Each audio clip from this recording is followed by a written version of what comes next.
my name's Tyler Warwick. I'm an actor. Okay. And Wicked has been such a huge part of my life for the past 21 years. Okay.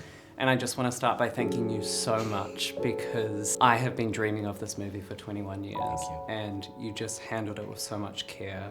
Thank you. And I'm so genuinely grateful. Thank So you, thank you. thank I was you in your so much. position. I've been waiting for this movie for 20 years. Like, who's gonna make this thing? I know exactly what they need to do. And so it's the fact that I got to actually do it and had people like you in mind the whole time just to make everybody proud, and people who knew nothing about the musical or knew nothing about Wizard of Oz could also enjoy has been the pleasure of my life, absolutely. And it really shows in Thank the you. work, so Thank you. thank you so much. Thank you. Elphaba is also my favorite character of all time. Yes. I actually have it tattooed on my back. That's how committed I am. Wow. I was really, really surprised with the movie because I saw something in Elphaba that I'd never seen before. When we first met Elphaba, she was much more resigned to her life, and for me, that made her struggle much more about her internalized shame and how she was going to overcome that.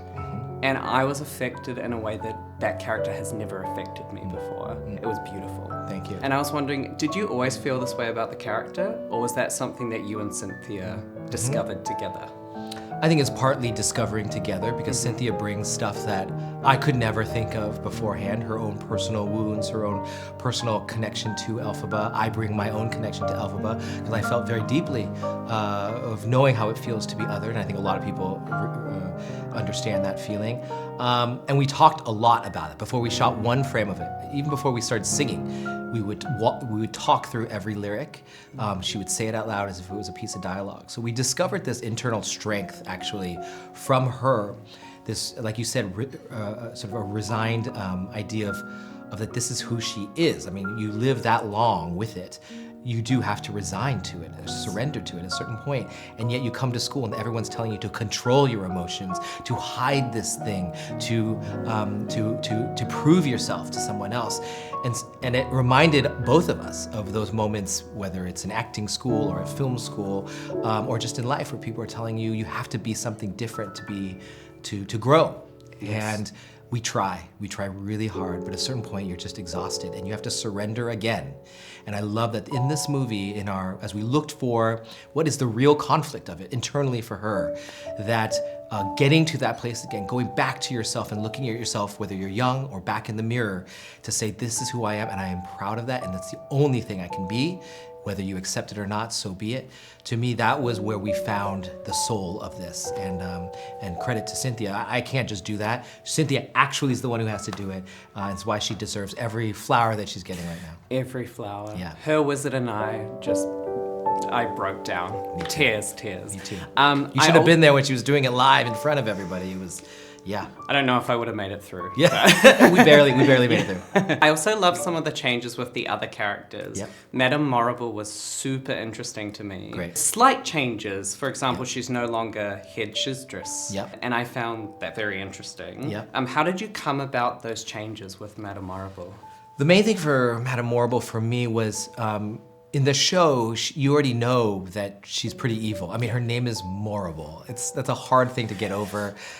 She has that sort of white paint on her face. It's all very dramatic, and yet there's actually no drama with that when you know from the beginning. So to me, not to disrupt the cart of what they've created in Wicked, to me I was like, in a movie you need that drama, you need to hold on that. And in order to really believe that Elphaba's smart, that she's not just falling into this silly idea of what Madame Morrible is, that she wants to actually impress her, that she does, that Morrible may be the first person to really see her, then that marker of someone seeing her and believing in her, no matter how tough of a shell she has, had to be true, had to be real. And I knew that Michelle Yeoh could walk that line very finely. She could be the person that, even if she's intimidating, you lean into and could be the boss lady that you want her to be as she walks in and everyone's applauding her, that like, everything is aspirational about being like Madame Morrible. So that was sort of the crux of it and the focus, and then we built it with Michelle, of course, of the nuances, and we get even further into that in movie too. I can't wait. So exciting. Thank you so much for talking to me, and again, thank you just so much for what you've done with this film. Thank you, I am thank so, you. so grateful. There's nothing more than I love talking about this movie, and we could talk for hours. We could talk about for hours. You could pick any frame. We should play that game one day. We just pick any frame, and I'll talk for an hour about that frame because that's how much work was put into it. I'll be dissecting it all on my YouTube. So Perfect. there you go. We got 2 movies for it, so we got plenty of time. Plenty. Thank you. Thank you so much. Thanks for coming.